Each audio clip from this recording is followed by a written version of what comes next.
Joining me now is New York Democratic Congressman Steve Israel. Sir, it's great to have you here in person. I want to show everybody the cover of today's USA Today, saying Dianne Feinstein calls it protecting America. Senator Rand Paul calls this an astounding assault on the Constitution. And you're a cybersecurity expert.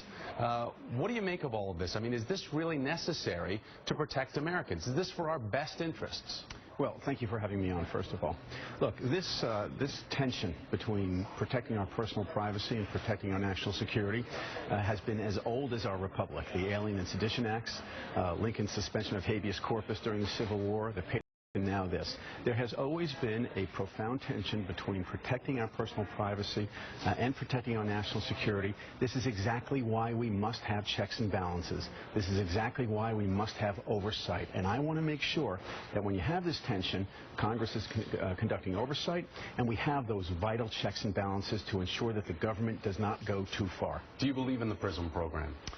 There are elements of the PRISM program that are vitally important. I want to make sure that as we pursue that important work of making sure that we know where the bad guys are and intercepting plots against us, and in this case, we now know that a terrorist plot was disrupted as a result of PRISM.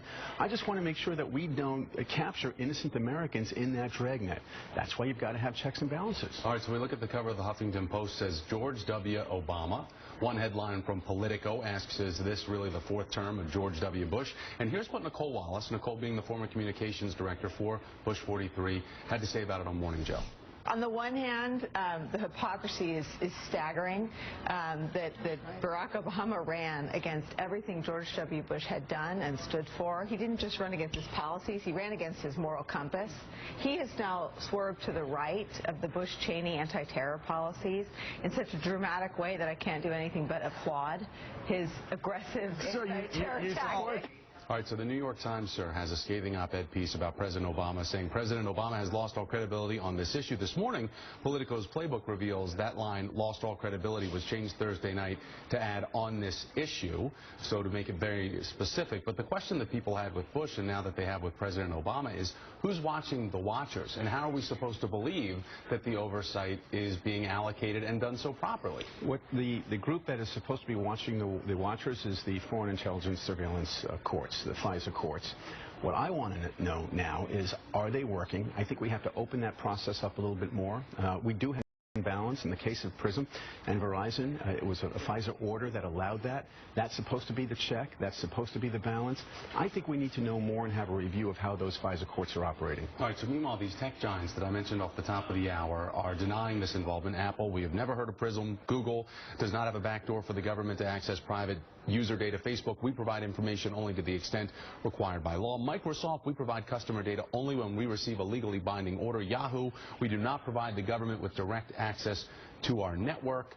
How are we supposed to believe what's really going on here as an American people, as a public that wants to believe and have trust in you and the rest of our leaders? What are we supposed to make of all of this? Well, this is exactly why you need this debate. I'm not suggesting that Americans believe one or the other. I'm suggesting that in a democracy where you do have that historic tension between wanting to keep my constituents safe from a terrorist attack, but also wanting to keep my constituents safe from the prying eyes of the federal government, you've got to have oversight, transparency, and a debate. And that's precisely what we should be doing. This shouldn't be about finger-pointing and comparisons between Bush and Obama. This should be about how do you get that balance between national security and privacy as a matter of policy and democracy. All right, so meanwhile, I want to bring your attention to the NSA's newly opened $2 billion facility in Bluffdale, Utah. I want to show it to everybody. These pictures are amazing. According to Time magazine, the compound is 5 times larger than the U.S. Capitol, all to store big data. So can you confirm to us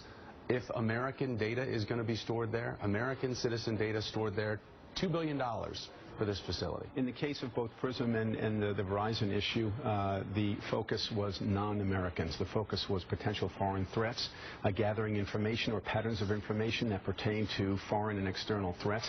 We want to make sure that where there is a credible threat to the United States, we have the facilities, the infrastructure, and the people to deal with those threats. That is being called a bottomless for data, which is why you need checks and balances and oversight. I do not want the federal government to have one vowel more information than they need about me or any other private citizen. Haven't we just proved that they have that, though? They have access to all of that. And we are voluntarily giving it to them the minute that we sign in to Facebook, Twitter, any of our bank accounts now, any of our email accounts now. We're just voluntarily giving all that stuff over. Well, this is why you have these FISA courts. This is why you have a third branch of government, why you have a judiciary, and in this case, these FISA courts that are supposed to make sure that where there is a credible threat, where that information is vitally necessary to protect us, there is probable cause, and there is a court order that allows for the gathering of that information. This is exactly what I'm saying, Thomas. I want to make sure that it is not endless, it is not infinite, and that these FISA courts themselves that we understand exactly how they're operating, and that they are more transparent than they have been. Congressman Steve Israel, sir, thank you for making time for me.